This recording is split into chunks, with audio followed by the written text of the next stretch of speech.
একদল খাইছে, আরেক দল খাওয়ার জন্য রেডি হয়ে আছে। নতুন উন্নয়নের সবক শোনাতে পারলেই টাকা।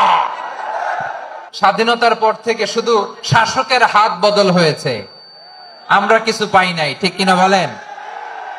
3.25 লাখ কোটি টাকা লুটপাট, মানে লুটপাট করতে করতে এদেশের জনগণকে ফুটপাতে বসায় দিচ্ছে। জাপানিজরাও মানুষ, আমরাও মানুষ। আমার এক নিকটাত্মীয় সরকারি চাকরিজীবী, উনি আমাকে বললেন, বাংলাদেশের আরেকটা উদাহরণ দেখি। উনি আমাকে বললেন যে প্রতি বছর আমাদের অফিসের ফার্নিচার চেঞ্জ করে। বললাম প্রতি বছর ফার্নিচার চেঞ্জ করে কেন? বলে যে ফার্নিচার নতুন পারচেজ করলেই তো এখানে টাকা, নতুন কিনতে পারলেই টাকা, নতুন উন্নয়নের সবক শোনাতে পারলেই টাকা। প্রথম আলোর রিপোর্ট, কি আলো?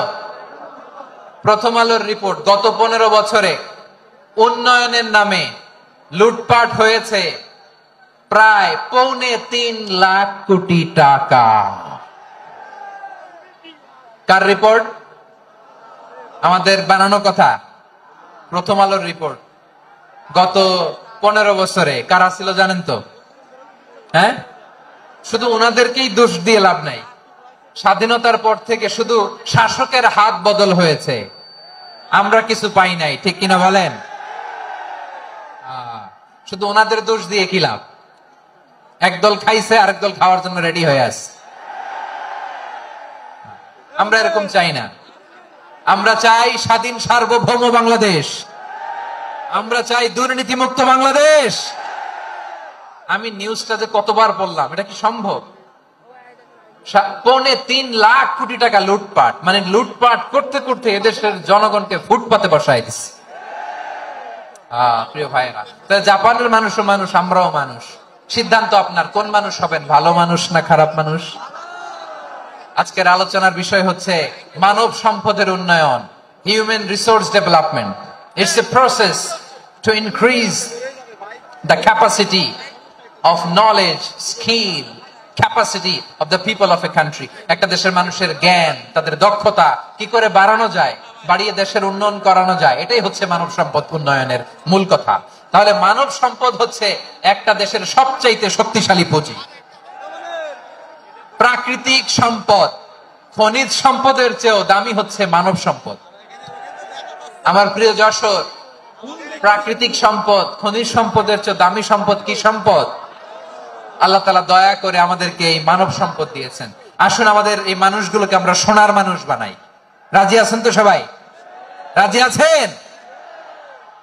মানুষ পারে না এমন কোনো কিছু নাই, চাইলে সব পারে। এজন্য মানুষকে তারবিয়া দিতে হবে, যথাযথভাবে তাদেরকে গড়তে হবে। আসুন আমরা সিরাতের আয়নায় বিশ্বনবীর জীবনী থেকে দেখি তিনি কিভাবে হিউম্যান রিসোর্সকে ম্যানেজ করতেন, বিশ্বনবী কিভাবে এই মানব সম্পদকে ম্যানেজ করতেন। বিশ্বনবী, he was a very good talent hunter, চৌকস ট্যালেন্ট হান্টার ছিল।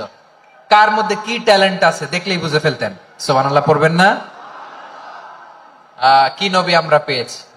হি was a very good talent hunter. আমার নবী, তিনি চৌকস ট্যালেন্ট হান্টার ছিলেন। কার মধ্যে কি প্রতিভা বের করতেন, ওই প্রতিভাকে ইসলামের কল্যাণে কাজে লাগাতেন। সুবহানাল্লাহ বলেন। যাকে যেই জায়গায় সেট করলে ভালো হবে তাকে ওই জায়গায় সেট করতেন। কয়েকজন সাহাবীর জীবনী শোনাই। আবু মাহজুরা রাদিয়াল্লাহু তাআলা আনহু, মক্কার মুয়াজ্জিন, আগে ছিল মুশরিক, পরে হইছে মুমিন। উনি কিভাবে মুমিন হইলেন এই ঘটনাটা একটু আপনাদের শোনাতে চাই। তা আপনাদের তো সময় নাই হাতে, সময় আছে? এই জেনজি শেষ করে দিল আজকের প্রোগ্রামটা। 1 ঘন্টা ধাক্কা ধাক্কি করে কেমনে দাঁড়ায় আছে আমি বুঝলাম না। 8ম হিজরিতে হুনাইনের যুদ্ধে রাসূল সাল্লাল্লাহু আলাইহি ওয়াসাল্লাম ফিরে আসতেছেন মদিনায়। পথিমধ্যে বেলাল রাদিয়াল্লাহু তাআলা আনহু আযান দিচ্ছেন। কি দিচ্ছেন? তো পাশে ছিল মুশরিকদের একটা পল্লী, কিছু মুশরিক তরুণ, কিছু অমুসলিম কিশোর, তারা আযানকে ব্যঙ্গ করতেছে। আমাদের বাংলায় মুখ ভেঙ্গানো বলে আর কি। বেলাল রাদিয়াল্লাহু তাআলা আনহু আযান দিচ্ছেন, ওই বাচ্চাগুলো মুশরিক, তো ওরা আযানকে ব্যঙ্গ করতেছে, বিকৃতি করে ওরাও আযান দিচ্ছে। উদ্দেশ্য হচ্ছে আযানকে নিয়ে ঠাট্টা করা। উদ্দেশ্য কি? ঠাট্টা করা। ব্যাপারটা মনে কষ্ট পাওয়ার মতো ব্যাপার না? কিন্তু বিশ্বনবী ওইখানে দেখেন কি খুঁজলেন। বিশ্বনবী খেয়াল করলেন অমুসলিম কিশোরদের মধ্যে থেকে একটা কিশোরের গলাটা বড় দরাজ গলা, কণ্ঠটা বড় সুন্দর। খেয়াল করে দেখলেন যে কিছু কিশোর বেলালের আজানকে ব্যঙ্গ করে, বিকৃতি করে, কিন্তু একজনের কণ্ঠ দেখতে পাচ্ছেন না এত দূরে, কিন্তু কণ্ঠটা বড় সুন্দর, দরাজ গলা। বিশ্বনবী সাহাবীদেরকে বললেন, ধরো এগুলারে, ধরো। সবগুলারে ধরে বিশ্বনবীর সামনে আনা হলো। ওরা হাঁটু গেড়ে বসলো। বিশ্বনবী বললেন, তোমাদের মধ্যে কে যেন ব্যঙ্গ করে আজান দিচ্ছিল, তার গলাটা বড় উঁচু, গলার বেসটা বড় মজবুত, মেলোডিয়াস, সুমধুর কণ্ঠ। কে?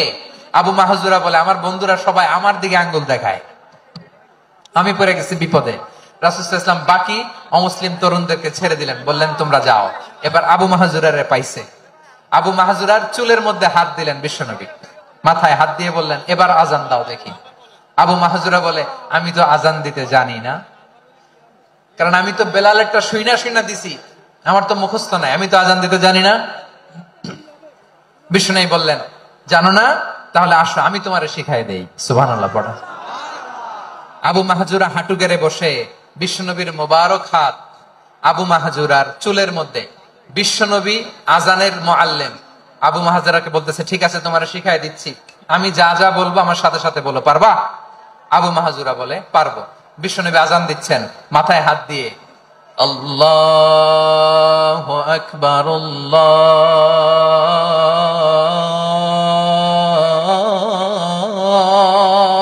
আকবার। আবু মাহজুরা এই বাক্যটা পড়লেন। বিশ্বনবী দ্বিতীয় বাক্য পড়তে আরম্ভ করলেন, আল্লাহু আকবার,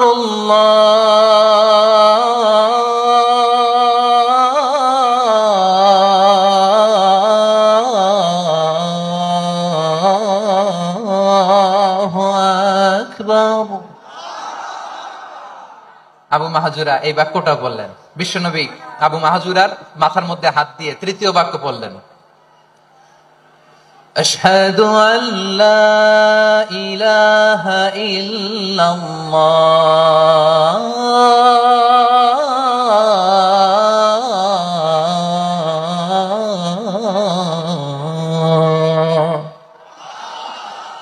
আবু মাহজুরা তৃতীয় বাক্য পড়লেন। বিশ্বনবী একটা বাক্য পরে আবু মাহজুরা পরে, বিশ্বনবী পরে আবু মাহজুরা পরে। আবু মাহজুরা কিন্তু অমুসলিম, মুশরিক।